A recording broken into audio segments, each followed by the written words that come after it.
হজের ভিসা দেওয়ার শেষ দিন আজ। এখনো ভিসা পাননি অন্তত 20,000 হজযাত্রী। এ নিয়ে আরো জানাতে আশকোনা হজ ক্যাম্প থেকে যোগ দিয়েছেন সহকর্মী আদিলুর রহমান। আদিলুর, ভিসা না পাওয়ার বিষয়ে কি বলছেন এজেন্সির প্রতিনিধিরা?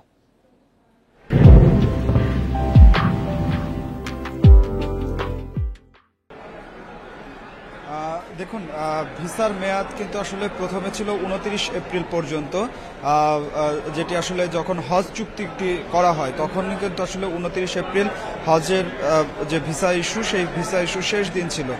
সেই সময় পর্যন্ত আসলে ভিসা আশানুরূপ না হওয়ার কারণে সেটি কিন্তু আসলে আবার সময় বাড়ানো হয়। পরবর্তীতে কিন্তু তখনও আসলে পুরোপুরি ভিসার ইস্যু না হওয়ার কারণে সেটি 11ই মে অর্থাৎ আজকে পর্যন্ত সেই ভিসার যে ইস্যু, সেই ভিসা ইস্যুটি আসলে মেয়াদটি আসলে দেওয়া হয়। কিন্তু এখন পর্যন্ত যেটি আসলে দেখা যাচ্ছে যে 85,115 জন হজযাত্রী এবার হজ করতে পারবেন এই গাইড সহ।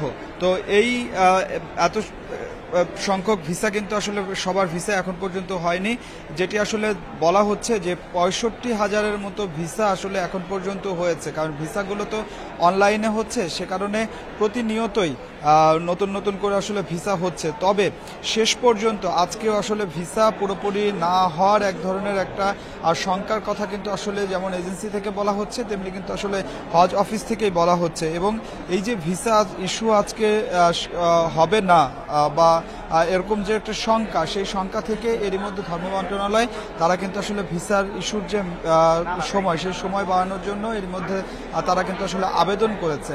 এখানে বেশ কয়েকটি বিষয় আছে, সেটির মধ্যে অন্যতম একটি বিষয় হচ্ছে বাড়ি ভাড়া। বাড়ি ভাড়া না করার কারণে বা সময় মতো করতে না পারার কারণে এই ভিসার যে জটিলতা, সেই জটিলতাটি আসলে হচ্ছে। আমরা যতটুকু আসলে খবর, যারা ভিসা পাননি তাদের হজে যাওয়ার কি হবে? সৌদি আরব যদি সময় না বাড়ায় তাহলে করণীয় কি?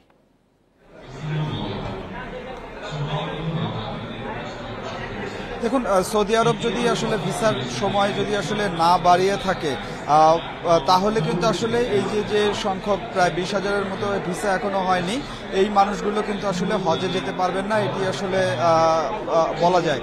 তবে এজেন্সির পক্ষ থেকে বা হজ অফিস থেকে এখন তারা আসলে আশা করছেন যে সৌদি আরব তাদের যে ভিসা ইস্যুর যে সময়, সেই সময় আসলে বাড়াবে এবং এরপরে হজযাত্রীরা আসলে যেতে পারবেন। আমরা হজের যিনি আসলে পরিচালক আছেন, হজ অফিসের পরিচালক, তার সঙ্গে যেমন কথা বলেছি, তেমনি একই সাথে আমরা এজেন্সিদের যে সংগঠন হাবের সভাপতির সঙ্গে আসলে আমাদের কথা হয়েছে।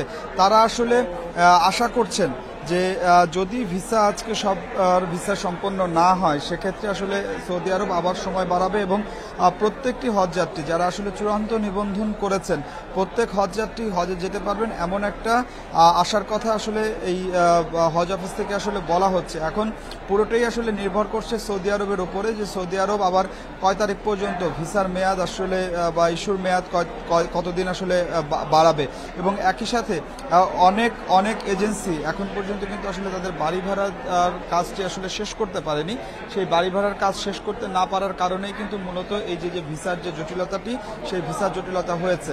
তবে হজ ক্যাম্পে যারা যেসব হাজি আপনি দেখলেন, তাদের কিন্তু আসলে ভিসা হয়েছে। ভিসা যাদের হচ্ছে তাদেরকেই কিন্তু আসলে এই হজ ক্যাম্পে আনা হচ্ছে এবং তাদের যে ফ্লাইট, সেই ফ্লাইটটি আসলে নির্ধারণ করা হচ্ছে। এখন পুরোপুরি বিষয়টি নির্ভর করছে সৌদি আরবের উপরে, যে সৌদি আরব কতদিন আসলে ভিসার মেয়াদটি আসলে বাড়াবে। তো আমার কাছে হজ ক্যাম্প থেকে এটি ছিল এখনকার সবশেষ। ভিসা ইস্যুর শেষ দিন আজ, এ বিষয়ে আশকোনা হজ ক্যাম্প থেকে জানাচ্ছিলেন সহকর্মী আদিলুর রহমান।